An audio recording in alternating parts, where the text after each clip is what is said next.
उत्तर प्रदेश के तीसरे चरण का मतदान 20 फरवरी को टूंडला में होना है और हम आपको बता दें कि 16 जिलों के 59 विधानसभाओं पर तीसरा चरण का मतदान होना है।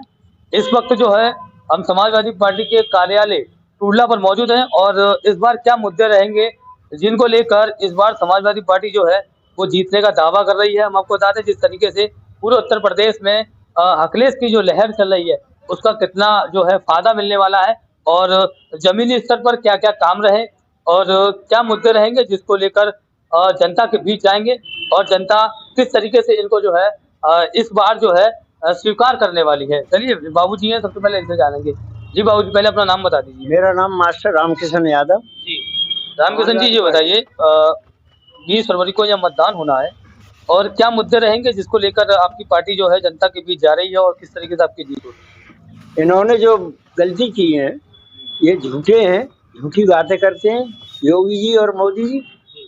और अखिलेश जी ने बहुत काम किए हैं। 1 से 8 नंबर सेवा, 1 से 2 नंबर सेवा, 100 नंबर सेवा पुलिस की, 1090 नंबर सेवा, ये सारी दिए हैं। और 300 यूनिट फ्री बिजली के लिए अब कह दिया है और जो कहते हैं समाजवादी वाले वो करते हैं। इस बार 300 यूनिट का जो फॉर्मूला वो काम आने वाला है। हाँ, और किसानों के लिए फ्री ट्यूबवेल का बिल नहीं लगेगा, फ्री।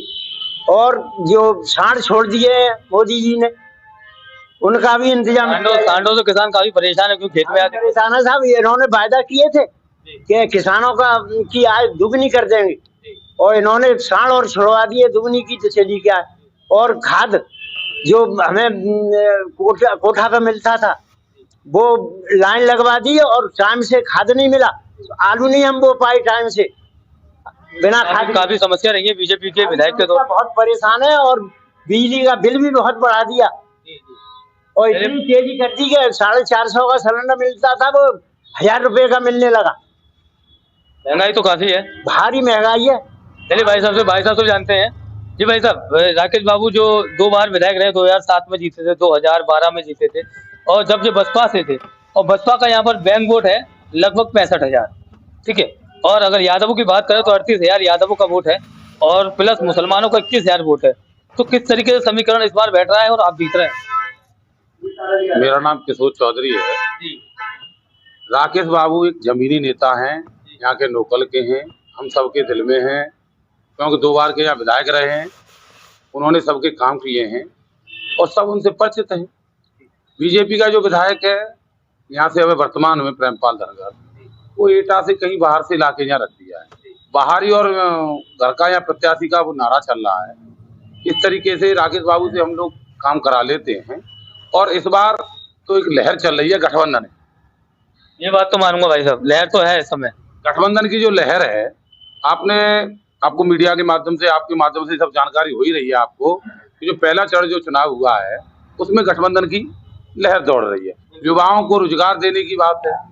अब बीजेपी वाले करते, इन्होंने अभी 5 साल में कुछ दिया नहीं। अब जैन जी की लहर है, अखिलेश जी की लहर है, उसी लहर में हम सब लोग काम कर रहे हैं। युवा नेताओं को युवा हमारे देश का पसंद कर रहा है। युवा नेताओं को दोनों जोड़ी को पसंद कर रहा है, जैन जी को और अखिलेश जी को बहुत जोर से। इस बार विधायक बनने आपके टूडला में निश्चित तय है और बहुत बहुमत से जीतेंगे राकेश बाबू। उनको अपनी सब समाज का वोट मिल रहा है, हमारी भी समाज का वोट है 22,000, वो भी मिल रहा है उनको। राम मंदिर जैन जी को देखकर मिल रहा है। जैन जी पर लाठी बरसाई थी, उसका हिसाब हम लोग दे रहे हैं। युवाओं को नौकरी 1 करोड़ देने का वादा किया है जैन जी ने। 300 यूनिट फ्री, किसानों को बिजली फ्री, तो 300 यूनिट फ्री, तो 300 से पार सीट जाएंगी समाजवादी गठबंधन। तो पार कर रही है इस बार समाजवादी पार्टी।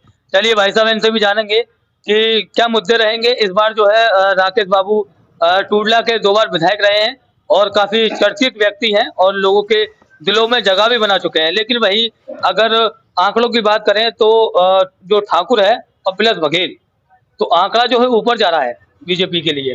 तो आप किस तरीके से इस आंकड़े को तोड़ने वाले हो? देखिए, आपने आंकड़े की बात करी, इस चुनाव में आप देखेंगे ये सब आंकड़े ध्वस्त होने वाले हैं। जातिगत लहर में सब आंकड़े जातिगत समीकरण की जो बात करते हैं ये जनता को भ्रमित करते हैं। हमारे राकेश बाबू विधायक लोकप्रिय विधायक हैं, सारी जनता राकेश बाबू के साथ है, गठबंधन के साथ। और पूछे तो इसके अलावा क्या मुद्दा रहेगा जमीनी स्तर पर? यहाँ पर सबसे बड़ी समस्या जो रहती है, जैसे कि मैं आपको बता दूं कि टूडला खाम की बात करें और इसके अलावा और भी क्षेत्र है पल्ली पार में, वहां पर क्या है कि एक सबसे बड़ी समस्या कूड़ा फेंकने की, वो कूड़ादान नहीं है। और जो है काफी जब से विधानसभा बनी है तब से लेकर अभी तक वहाँ की समस्या दूर नहीं हो पाई है। तो आपको लगता है कि कहीं ना कहीं समस्या राकेश बाबू जो है दूर करा सकते हैं? देखिए, बताने की जरूरत नहीं। स्थानीय जो समस्याएं आपने के बारे में पूछा है, राकेश बाबू 2 बार पिछली बार विधायक रहे हैं। उन्होंने स्थानीय समस्याओं को ही प्रमुखता के साथ निस्तारण किया है और हमें उम्मीद ही नहीं बल्कि पूरा विश्वास और भरोसा है कि जहां जहां भी जितने भी स्थानीय समस्याएं हैं उनका प्राथमिकता के साथ निस्तारण किया जाएगा। जीतने के बाद निस्तारण किया जाएगा। इन बाबूजी से भी जानेंगे। बाबूजी ये बताइए कि 1996 में यहाँ से बीजेपी जीती थी, उसके बाद 2017 में जीती थी, तो इतना बड़ा अंतराल के बाद बीजेपी को यहाँ की जनता ने पसंद किया था और फिर 19 में जो है प्रेमपाल धनखड़ जो है उपचुनावों में जीते थे। तो आपको लगता है कि जो यहाँ की जनता जो करती हुई आ रही है, जैसे कि 5 साल के बाद विधायक को बदल देती है, ठीक है, ये देखिएगा आप, तो इतिहास बदलता हुआ आ रहा है, तो आपको लग रहा है कि इस बार भी जो है विधायक बदलने के मूड में जनता? बिल्कुल पूरी विधायक के मूड में, बदलने की मूड में है। और इन्होंने अभी तक कोई ऐसा कार्य नहीं किया जो हम जनता, हमारे युवा नेता है, बच्चे हैं, वो अपने पढ़ाई से बच्चे थे, पढ़ाई नहीं पढ़ पा रहे हैं, ऑनलाइन कहीं पढ़ाई नहीं होती है ना, कुछ काम किया इन्होंने हमारे साथ में। इसमें हर तब अब हमारी जो अखिलेश सरकार बनेगी वो 300 यूनिट दे रही है और पेंशन वृद्धाओं को दे रही है, हर बात सुविधा दे रही है। और यहाँ का तो माहौल इतना खराब कर रखा बीजेपी वालों ने कि हर गुंडागिर्दी होती है, कहते बंद कर दी, कुछ बंद नहीं है, सब बेकारी बातें सब है। और हमें ये उम्मीद है, पूरी उम्मीद है कि हमारे विधायक जी पूरे बहुमत से 300 सीटों से अखिलेश बाबू जीते।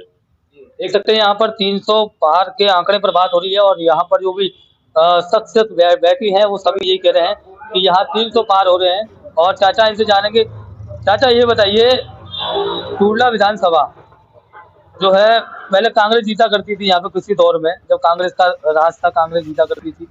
उसके बाद जो है यहाँ की जनता ने 2 बार सपा को जितवाया, 2 बार बसपा को जितवाया, 2 बार बीजेपी को जितवाया। तो लग रहा है कहीं ना कहीं कि इस बार जो है राकेश बाबू को समाजवादी पार्टी से जितवा रहे हैं। देखिए, मेरी बात सुनिए, ये रिजर्व सीट सन 74 से हुई, सन 74 से टूडला रिजर्व सीट आई अस्तित्व में, और इसका ये रिकॉर्ड रहा है कि एक बार के बाद में दूसरे बार को विधायक पसंद नहीं करती है। ये सीट जनता बदलने वाली है इस बार, जनता बदलने वाली है। 2 बार रिकॉर्ड टूटा, राकेश बाबू 2 बार रहे विधायक और 2 बार दिवाकर जी रहे। बाकी ये सीट ऐसी है कि हर बार विधायक को बदलती है और कभी दूसरे विधायक को पसंद नहीं करती है। इसलिए राकेश बाबू इस बार हमारे रिकॉर्ड वोट से चुनाव जीतेंगे। उसका भी मैं कारण बताऊं कि जो बीजेपी का वोट पहले था, जो 77,000 वोट मिला, उस समय जाट वोट हमारे पास नहीं था और कश्यप निषाद वोट हमारे साथ नहीं था, वाल्मीकि वोट हमारे साथ नहीं था, खटीक वोट हमारे साथ नहीं था। जो इस समय राकेश बाबू को बढ़िया बहुमत से ये 4 और 5 कौमें वोट कर रही हैं और प्लस जाट वोट अब की बार राकेश बाबू को अच्छा परसेंटेज में वोट मिल रहा है, हाथी से निकल रहा है। सब लोग वोट डाल रहे हैं हर जाति का, चाहे वो परसेंटेज कम हो, लेकिन हर जाति का राकेश बाबू को वोट मिल रहा है। चाहे वो जीत रहे राकेश भारी बहुमत से कम मेरे आइडिया से 40 और 50,000 वोट के आंकड़े से जीतेंगे। अरे वाह, वही वाह चाचा ने तो ये साफ कर दिया कि 30 से 40,000 के ये वोट के जो आंकड़े होंगे उससे जीतेंगे राकेश बाबू। और भी भाई से जानेंगे। हाँ जी, किस तरीके का लग रहा है आंकड़ा इस बार, किस तरीके से जीत हो रही है आपकी? ऐसा है, मेरा नाम आकाशदीप यादव है। समाजवादी पार्टी की लहर चल रही है। अब बाबा तो अपने मठ की राह देख लें और योगी जी निकल जाएंगे हिमालय। अब रह गए गिरफ्त आदमी, दोनों की उनकी तो गिरफ्ती है नहीं, तो उन्हें तो यही नहीं जानकारी है कि घर कैसे चलाते हैं, तो वो देश क्या चलाएंगे। उन्होंने तो इतनी सफाई से झूठ बोला कि पब्लिक ये भी नहीं पहचान पाई कि ये झूठ बोल रहे हैं। इतने तपेश्वरी और बाबा झूठ बोलने पे इतने आ गए कि यहाँ से आप चले जाइए, यहाँ से और करीब 26 किलोमीटर तक आगरा पड़ता है। एक भी सड़क इन्होंने 100 मीटर की कहीं पे भी कोई भी गिट्टी नहीं लगवाई। यहाँ से आप चले जाइए एटा, यहाँ से आप चले जाइए फिरोजाबाद, यहाँ से आप जनता परेशान है बीजेपी से। बीजेपी से इतनी परेशान है, वो गड्ढे और मुदवा दिए तो नए गड्ढे हुए तो उनमें डबल दौची लगने लगी। हाँ, तो अब डबल दौची की मार अब इन पे पड़ेगी, डबल मार पड़ने वाली इंजन की सरकार है, उस पर डबल मार पड़ने वाली है। है। जब तक छठवां चरण आएगा तब तक नेता दिखाई नहीं देंगे यूपी में भाजपा के कि कहाँ चले गए, ये हिमालय पे ना कहीं भाग जाए। देख सकते हैं यहाँ पर आक्रोश भी है बीजेपी के लिए, क्योंकि बता रहे हैं कि कहीं ऐसा ना हो कि बीजेपी के जो विधायक प्रत्याशी हैं और जो नेता है कहीं हिमालय में ना चले जाएं। और भी हमारे साथ है भाई साहब, इनसे भी जानेंगे क्या मुद्दे रहेंगे जिसको लेकर इस बार समाजवादी पार्टी जो है तीसरे चरण में भारी बहुमत से जीत रही है, और क्या मुद्दे रहेंगे। जी भाई साहब, पहले परिचय बता दीजिए। मेरा नाम आजाद सिंह है जी। मैं इधर जनपद आगरा का रहने वाला हूँ, पश्चिम क्षेत्र प्रभारी रहा हूँ। जी, अभी प्रभारी रहेगा। अभी हमारे सहयोगी दल के जिलाल जी ने कहा जयंत चौधरी पर जो उन्होंने लाठियां बरसाई थी उसका निश्चित रूप से पश्चिम की जनता ने सबसे पहले 10 फरवरी को उसका बदला ले लिया है और आज भी बदला ले रही है, वो आने वाली 20 तारीख को बदला लेगी निश्चित रूप से।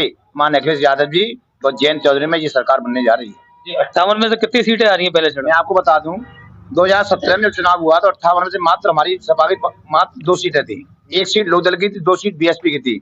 58 से 5 सीटें भाजपा थी, 53 सीटें भारतीय जनता पार्टी थी। लेकिन ये जस्ट उल्टा होने जा रहा है, 40 सीटें आज गठबंधन जीत रहा है। आपका मीडिया प्रभारी कह रहे हैं, तमाम जिम्मेदार साथी कह रहे हैं गठबंधन की इस समय हवा चल रही है और पश्चिम उत्तर ने ठान लिया है कि माननीय अखिलेश यादव जी को, माननीय जयंत चौधरी को डिप्टी सीएम और माननीय यादव को मुख्यमंत्री बनाने का काम करेंगे। एक मैं आपको इतिहास बता रहा हूँ, गूगल के माध्यम से आप चेक कर लेना कि कल जो पहला चुनाव हुआ 10 फरवरी को, उसमें जो पहले चरण में जीतता है वो सरकार बनाता है। आपको बताता हूँ ये निश्चित रूप से ऐसा नहीं, क्योंकि मैं बीएसपी का कैडर व्यक्ति रहा हूँ, मैंने 32 साल पार्टी में काम किया है। मैंने अभी 5 महीने पहले महाराष्ट्र नेतृत्व में सपा पार्टी ज्वाइन की है। मैं 32 साल पार्टी का प्रभारी कोऑर्डिनेटर जिला रहा हूँ, तो ये इतिहास गवाह है।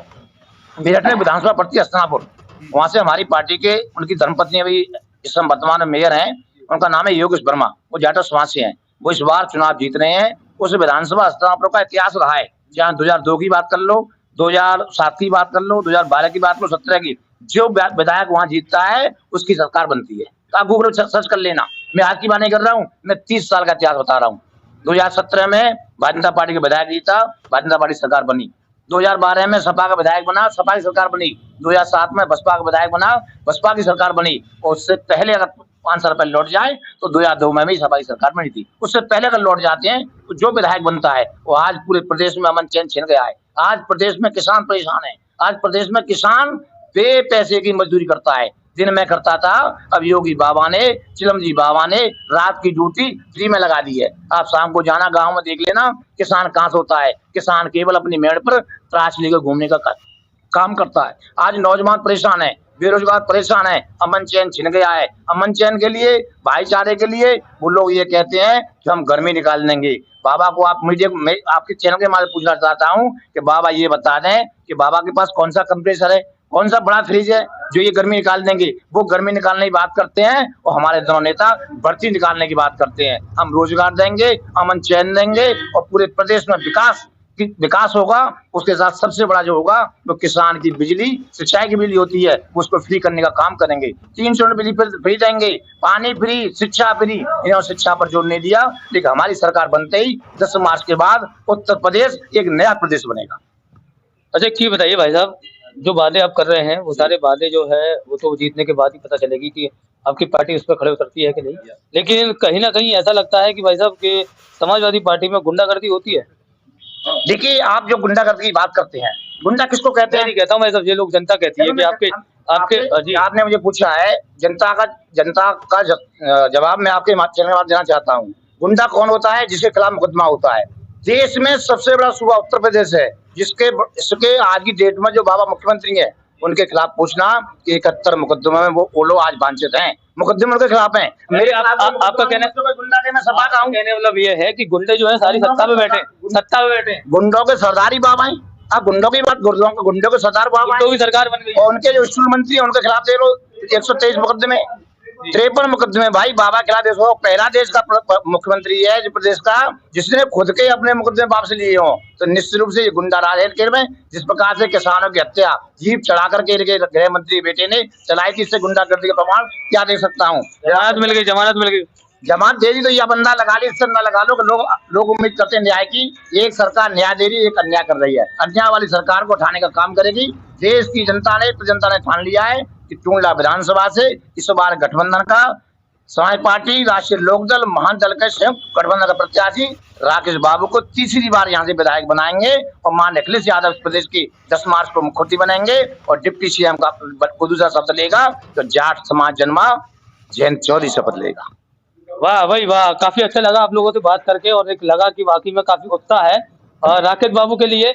और मैं आपको बताया चलूं कि यहाँ पर जो है 20 फरवरी को मतदान होना है और राकेश बाबू 2 बार यहाँ से विधायक रहे, 2007 में, 2012 में, और जनता के बीच अपना जो जगह बना चुके हैं। अब देखने का विषय ये है कि आखिर जो जनता है टूंडला विधानसभा की वो 20 फरवरी को कितना प्रतिशत मतदान करती है और कितनी बड़ी जीत से राकेश बाबू को जितवाती है।